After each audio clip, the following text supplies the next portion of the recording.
Good morning mga classmates. Oy, kakain pala tayo ng arroz cardo. Ayan o, arroz cardo yung niluto ko eh.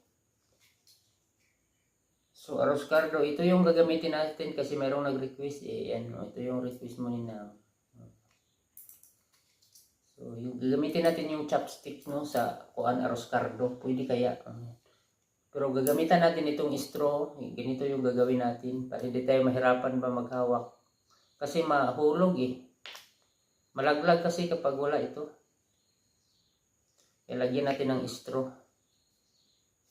para comfortable yung paghawak natin, no. So ganyan, no. Oh, yan, oh. O, di ba? Oh.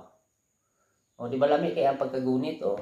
Tapos kakain tayo ng arroz cardo. Oh, yan yung arroz cardo, oh. Chopstick, oh. Arroz cardo, chinapstick, yan, no. Yung iba klase ito. So ganyan lang pagkain ng arroz cardo kapag chinapstick, oh. Ba?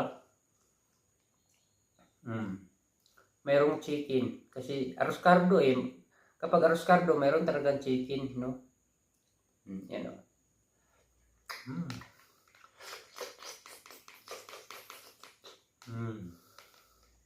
O, di ba? Arroz cardo. Kayo mahilig din ba kayo sa mga arroz cardo?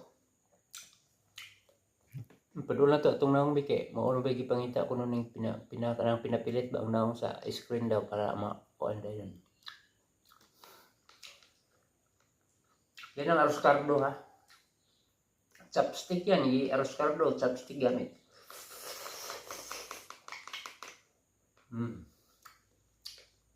Thank you.